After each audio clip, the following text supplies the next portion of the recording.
Hey guys, it's Morgan Zegers, and if you're like me, you aren't exactly on the list of Dr. Fauci's biggest fans. And if that's the case, then you're going to love this. Senator Rand Paul just made a huge step to move forward with holding Dr. Fauci accountable for criminal behavior. This week, Rand Paul announced he's sending a letter to the Department of Justice asking them for a criminal referral on Dr. Fauci for lying to Congress. Dr. Fauci was brought to Capitol Hill this week to be questioned by Congress in a hearing, and Rand Paul decided to start his time by letting Dr. Fauci know that it is a felony to lie to Congress and can bring a 5-year prison sentence. Here's why this is all playing out.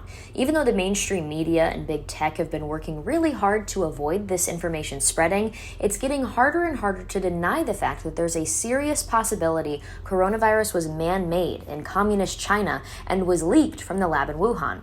Whether it was leaked accidentally or purposefully, we don't know, but let's be real here. Communists are capable of mass intentional destruction, and history has proven that many times. The problem for Fauci is that the Wuhan lab where this leak potentially took place has received over $1 million from American taxpayers. Yeah, and as much as Fauci denies it, Senator Rand Paul is leading the charge in holding Fauci accountable on whether or not American taxpayer dollars specifically funded gain-of-function research in the Wuhan lab in China, because that would pretty much mean that American taxpayer dollars funded Communist China's creation of the coronavirus. Fauci insisted to Rand Paul during a hearing earlier this year that any American funding that did go to Wuhan did not go to gain-of-function research, but Rand Paul claims he's got the proof to show otherwise, and it would prove that Dr. Fauci also lied to Congress.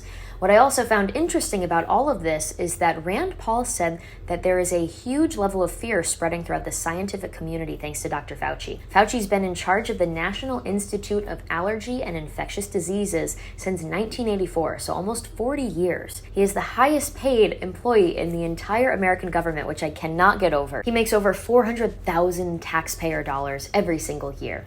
His power has become so much so that he is basically in control of all funding decisions, and so to cross him means you're probably going to lose your funding. According to many letters Rand Paul gets from scientists all over the country, many of them are disagreeing with Fauci's evaluation of the science coming out about COVID-19, but they do not feel safe speaking out against him because they know they will lose their funding from the NIH. There's still a lot to come from this, but I think we are finally seeing some justice brought down on Dr. Fauci, and I cannot wait. I'm sure you feel the same way.